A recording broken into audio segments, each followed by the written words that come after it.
السلام عليكم ورحمة الله وبركاته. ازيكم يا حبايب قلبي؟ عاملين ايه النهاردة؟ ان شاء الله بإذن الله معانا الكشري الخفيف اللي عمره ما يتعب ابدا. ان شاء الله بإذن الله مع ام عمرو هتلاقوا الاكلات اللي عمرها ما هتتعب ان شاء الله بإذن الله. يلا بينا نشوف الطريقة ونصلي وسلم على سيدنا محمد وعلى آله وصحبه اجمعين.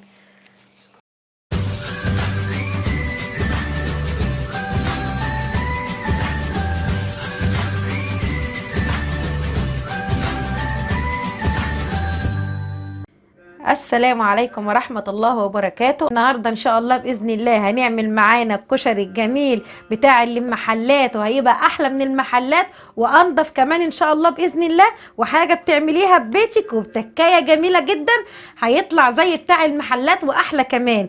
هنا معانا البصل اهوت ما شاء الله، احنا قطعناه جوانح اهو بالسكينة، بسم الله ما شاء الله، ولا هنحط عليه اضافات ولا دقيق ولا نشا ان شاء الله باذن الله. ومعانا المكون اللي هيمشي بيها ان شاء الله باذن الله.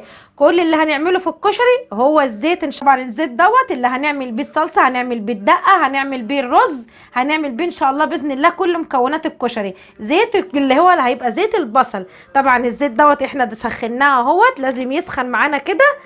بسم الله ما شاء الله، اللهم بارك يا رب، اللهم صل وسلم على سيدنا محمد.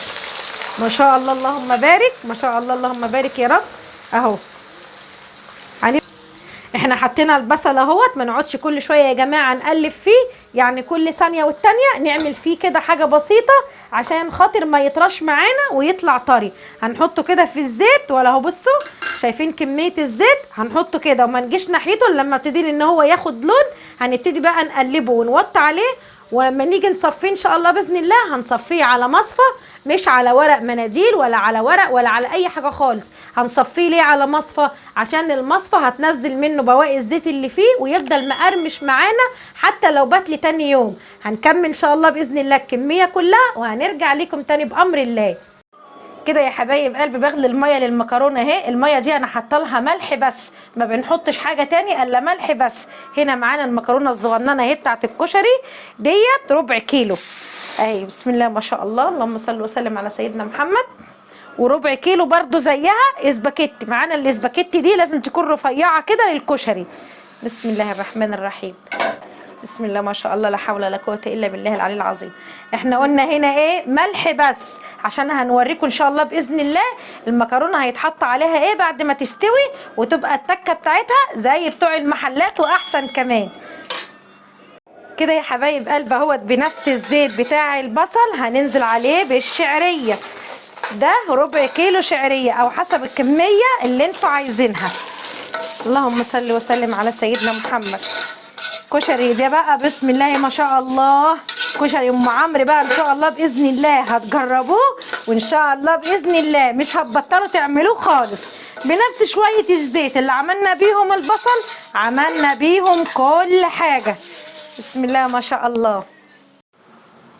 كده يا حبايب قلبي كده بص الشعريه اتحمرت اهو. انا لازم بسيب في الزيت بتاع البصل، بسيب فيه كام بصلايه كده برضو عشان يدوا نكهه واحلى واحلى من بتاع المطاعم برضو.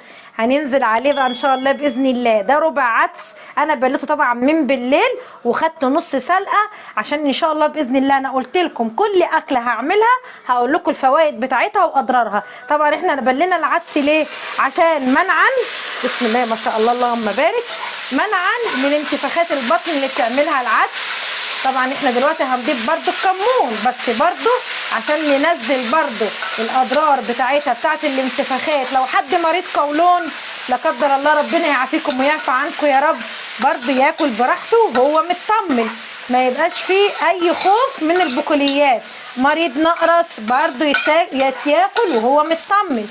ليه برضو؟ لان احنا نزلنا كل المواد فيه اللي تتفاعل مع النقرس او مريض القولون. بنص كيلو من الرز انا نقعته، بصوا نقعته بتاع دقيقتين 2 بالظبط، ما كملتش اكتر من دقيقتين عشان ينزل النشا اللي فيه. وغسلته كويس قوي عشان النشا اللي فيه ينزل، وصفيته زي ما حضراتكم شايفين كده. بسم الله ما شاء الله، اللهم صل وسلم على سيدنا محمد. كده ان شاء الله باذن الله هننزل معاكم بالملح،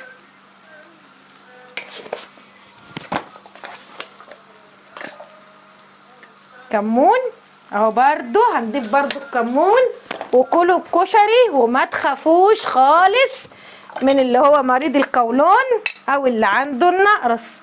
وسنة فلفل اسمر.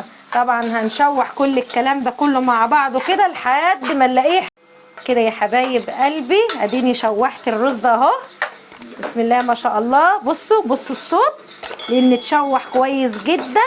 هننزل عليه بقى بميه سخنه بتغلي. اوعوا يا جماعه الكشري بالذات المحلات الكشري ما بيحطوش ميه ساقعه، ميه سخنه بتغلي. بسم الله الله اكبر، لا حول ولا قوه الا بالله العلي العظيم.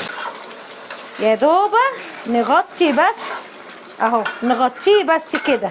بصوا احنا شايفين العدسه اهو وشايفين الرز واللي احنا حاطينه، يا دوبه بس يتغطى كده عشان ما يبقاش معجن. يستوي بقى يا حبايب قلبي، وتعالوا نكمل مع بعض طريقه عمل الكشري الجميل اللي هتعجبكم باذن الله. كده يا حبايب قلبي هنعمل الصلصه اهو برضو بزيت البصل. بصوا عملنا بيه كل حاجه، زيت البصل عملنا بيه كل حاجه عشان يدينا طعم جميل جدا. وغير كده كمان اما هنوفر في الزيت اكيد طبعا. احنا زيت البصل اهو عملنا بيه كل حاجه. بسم الله ما شاء الله، لا حول ولا قوه الا بالله العلي العظيم. مش عايزين البصله تحمر مننا عشان ما تمررش. بسم الله ما شاء الله، اللهم صل وسلم على سيدنا محمد. هننزل بقى كده بالكمون. الله الله الله على الريحه ما شاء الله، اللهم بارك. وسنه كزبره. وهنقلب الكلام الحلو الجميل ده كله. بصوا اهو احنا ما حمرناش التوم عشان ما تمررش مننا وتخلي طعم الصلصه بتاعتنا مش حلو. اهو هننزل بقى عليها كده بقى بالطماطم الفريش الجميله. بسم الله الله اكبر، اللهم صل وسلم على سيدنا محمد. بسم الله ما شاء الله الريحه، بسم الله ما شاء الله. الجيران كلها عرفت ان ام عمرو هتعمل كشري. اللهم بارك يا رب. معانا هنا الملح اهو، هنظبط الملح طبعا على حسب ما احنا عاوزين. واهم شيء اهم شيء اوعى ننسى المكون الرئيسي بتاع ام عمرو اللي احنا ما ننساهوش في كل صلصه بنعملها، معلقه السكر عشان الحموضه. بسم الله ما شاء الله، اللهم بارك يا رب. تعالوا بقى يا حبايب قلبي هنعمل الشطه بتاعه الكشري برضو بنفس الزيت. هنعمل شطة الكشري. بصوا يا حبايب قلبي بنفس الزيت برضو اهو. خلي بالكم اللي عنده جيوب انفية تعباه يخلي باله من موضوع الشطة دي. هو بيعملها يحط حاجة على مناخيره، يلبس كمامة، يقف بعيد شوية. نخلي بالنا من الموضوع دوت.